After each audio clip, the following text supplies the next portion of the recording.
बिहार की जिस धरती पर ज्ञान प्राप्त कर महात्मा बुद्ध ने पूरी दुनिया को शांति और अहिंसा का संदेश दिया। बिहार की जिस धरती पर महावीर ने कठिन तप कर ज्ञान प्राप्त किया। जिस बिहार की धरती पर मौर्य सम्राट अशोक की वीरता की विरासत पसरी है।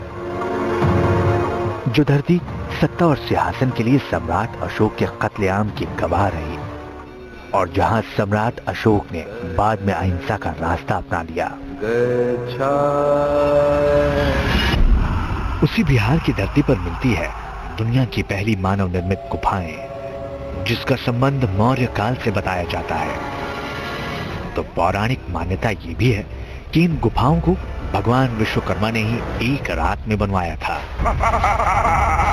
कहते तो यहाँ तक है कि इन गुफाओं का संबंध भगवान शंकर और उनके महान भक्त बाणासुर से भी था। तुम्हें ये लगता है कि तुम महाशक्तिशाली हो चुके। तो मान्यता ये भी है कि इन गुफाओं में कभी परियां रहती थी। तो महान ऋषि मुनियों की ये तपोस्थली भी हुआ करती थी। कहते हैं कि इन गुफाओं के पास ये कुंड भी है जिसका पानी आज तक नहीं सूखा है।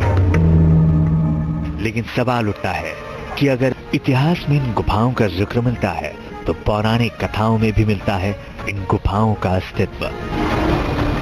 तो क्या वाकई इन गुफाओं को भगवान विश्वकर्मा ने बनवाया था या फिर इंसान ने? क्या है असलियत इन गुफाओं में महान ऋषियों के कठिन तप की?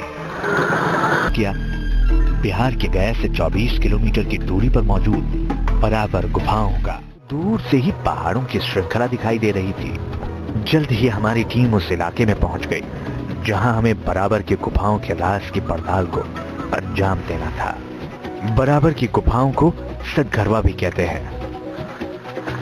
इतिहास की माने तो बराबर और नागार्जुन की जुड़वा पहाड़ियों पर ग्रेनाइट के पत्थरों को तराश कर ये गुफाएं बनाई गई थी, जो दुनिया भर में इंसानों की बनाई हुई इकलौती गुफा है। इन गुफाओं का संबंध परियों और महान ऋषि मुनियों से रहा है।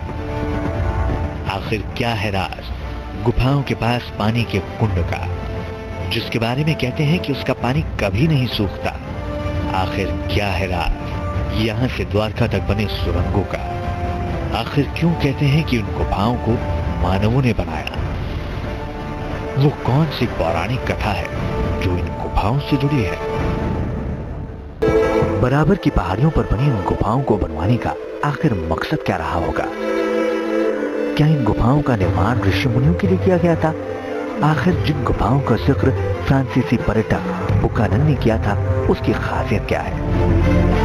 इतिहास इस बात को लेकर कतई संदेह में नहीं है कि उन गुफाओं को मौर्य काल के दौरान बनाया गया, क्योंकि कुछ गुफाओं में सम्राट अशोक के शिलालेख देखे जा सकते हैं। सम्राट अशोक ने जिन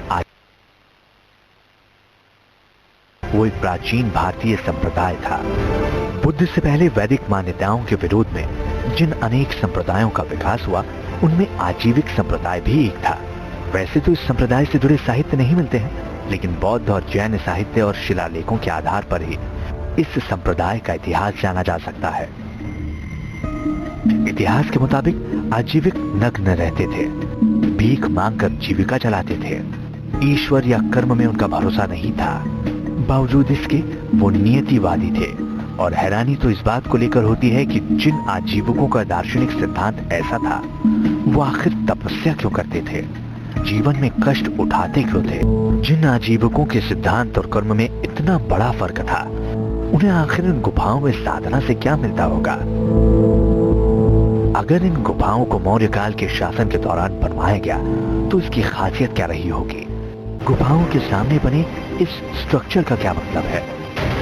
अगर आजीविक गुफाओं में ध्यान लगाते थे तो फिर ऐसे स्ट्रक्चर यहाँ मौजूद क्यों हैं? भिक्षाटन पर जिंदगी गुजर बसर करने वाले आजीविकों के लिए जिन गुफाओं को सम्राट अशोक ने बनवाया था उसमें ऐसी क्या खासियत है? आखिर अंदर से ये गुफाएं दिखती कैसी हैं? क्या है बराबर की गुफाओं की दीवारों की चिकनाई का राज? आजीविकों ने ध्यान लगाया उसे सम्राट अशोक ने बनवाया था, लेकिन भिक्षाटन पर जिंदगी गुजारने वाले आजीविकों के लिए ऐसी ही गुफाएं नागार्जुनी पहाड़ी पर भी दिखती है। आखिर नागार्जुनी पहाड़ी पर मौजूद गुफाओं को किसने बनाया? क्या बराबर पहाड़ी पर मिलने वाली गुफाएं और नागार्जुनी पहाड़ी पर मिलने वाली गुफाओं में अंतर है? आखिर एक पहाड़ी का नाम क्यों नागार्जुनी पहाड़ी पड़ा? अगर बराबर की पहाड़ी पर मौजूद इन गुफाओं को सम्राट अशोक ने अपने माता पिता के सम्मान में अपने शासन की 12वीं वर्षगांठ के मौके पर आजीविकों को समर्पित किया था, तो बराबर की पहाड़ी के ठीक सामने नागार्जुनी पहाड़ी पर मौजूद गुफाओं का राज क्या है? आखिर नागार्जुनी पहाड़ी पर बनी गुफाओं का मतलब क्या है? और तो और यहाँ की गुफाओं की दीवार पर मिलने वाले शिलालेख किस ओर इशारा करते हैं? क्या इन गुफाओं के निर्माण से भगवान विश्वकर्मा का कोई संबंध है? इतिहास में इस बात का जिक्र है कि नागार्जुनी पहाड़ी पर बनी इन गुफाओं को भी मौर्य वंश के शासकों ने बनवाया था। इन गुफाओं के निर्माण से सम्राट अशोक के पौत्र राजा दशरथ का नाम जुड़े होने का दावा किया जाता है। जिन गुफाओं की असलियत की पड़ताल में हम निकले थे, उससे जुड़े कई राज सुलझ चुके थे, तो कई बातें ऐसी भी थी जो उलझी हुई थी। बराबर की पहाड़ी पर आखिर उस कुंड का रहस्य क्या है जिसका पानी कभी नहीं सूखता? आखिर बराबर की पहाड़ी को ही ध्यान लगाने के लिए उपयुक्त क्यों माना गया? क्या उस पहाड़ी से जुड़ी कहानियां जिनका जिक्र पौराणिक मान्यताओं में मिलता है, उसकी कोई सच्चाई भी है?